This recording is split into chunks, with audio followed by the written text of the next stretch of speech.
বেগম জিয়ার সিদ্ধান্ত জাতিকে একটা শান্তি, অগ্রগতি এবং সামনে যাবার পথ এবং দিশা দিয়েছিল। Man proposes, God disposes. অঙ্গীকারাবদ্ধ এই রকম নেতৃত্ব আমাদের বাংলাদেশে খুব সাম্প্রতিক কালে আসেইনি। কোনো কোনো সময় এমন হয় যখন আপনি কথা বলতে জানলেও কথা বলা যায় না। বিষয়টা একদম যে অপ্রত্যাশিত ছিল তা বলবো না আমি, কিন্তু সময়টা আমাদের জন্য খুব খারাপ ছিল। আমি মনে করি এখনো খারাপ সময়।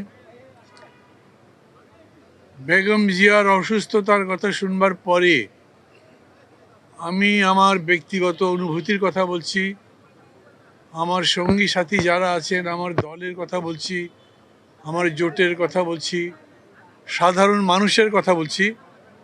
সবাই একটা জিনিস আমরা চেয়েছি যে এত বড় লড়াই করে জিতবার পরে তাকে একটা পরিণতিতে নিয়ে যাওয়ার জন্যে বেগম জিয়া আমাদের সাথে ততদিন পর্যন্ত থাকবেন, কিন্তু দুর্ভাগ্যজনকভাবে তাকে আমরা সেইভাবে পেলাম না।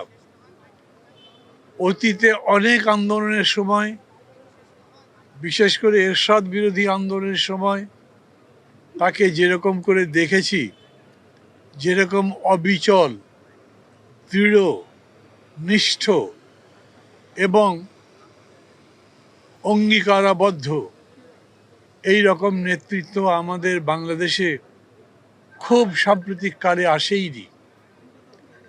উনি চলে যাবার পরে সময় যত যেতে থাকবে নিশ্চয়ই সেই রকম যোগ্যতা সম্পন্ন নেতৃত্ব আসবে, কিন্তু তারপরেও বেগম জিয়া একই সঙ্গে যে ব্যক্তিত্ব নিয়ে মানুষের সামনে এসেছিলেন, অনেক বড় মাপের নেতা হওয়া সত্ত্বেও তাকে যেরকম সাধারণ মনে হতো, খুবই গাম্ভীর্যপূর্ণ ব্যক্তিত্বপূর্ণ একটা অবয়ব চেহারার পরেও যেরকম করে সহজ সরলভাবে কথা বলতেন, আমি মনে করি তার ইমেজ, তার ছবি বাংলাদেশের মানুষের মনে বহুদিন গাঁথা থাকবে।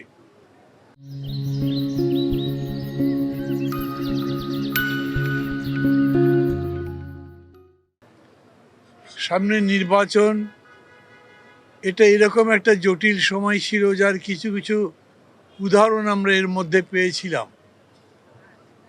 কিছু কিছু খুবই গুরুত্বপূর্ণ সিদ্ধান্ত নেবার প্রশ্ন আসছিল, যখন আমরা অনেকেই বিচলিত হয়েছিলাম, কি সিদ্ধান্ত নেব সেটা ভালো করে বুঝতেও পারিনি। সেই সময় অনেকে হয়তো মনেও করেনি, তবু বেগম জিয়ার সিদ্ধান্ত জাতিকে একটা শান্তি, অগ্রগতি এবং সামনে যাবার পথ এবং দিশা দিয়েছিল। আমি জানি এখনো সমস্ত সংকট কেটে ওঠেনি, আমরা আরও সংকটের মধ্যে আবার পড়েও যেতে পারি। শুধু এই আশঙ্কা থেকেই আমরা চাচ্ছিলাম যেন বেগম জিয়া আমাদের সঙ্গে থাকেন, বোধ নিয়ে, বুদ্ধি নিয়ে, বিবেচনা নিয়ে।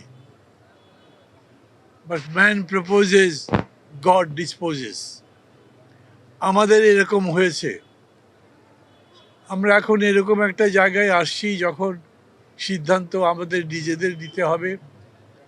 বেগম জিয়ার প্রতি গভীর শ্রদ্ধা রেখে তার এই চলে যাওয়ায় আত্যন্তিক শোক প্রকাশ করে আমি বলবো এটাই, যে তাকে যথাযথভাবে শ্রদ্ধা জানাবার জন্যে আমরা যেন তার মতো ধীর স্থির, ধীর শক্তি সম্পন্ন, সামনে দেখার যোগ্যতা সম্পন্ন হয়ে উঠি, সেই কামনা করব।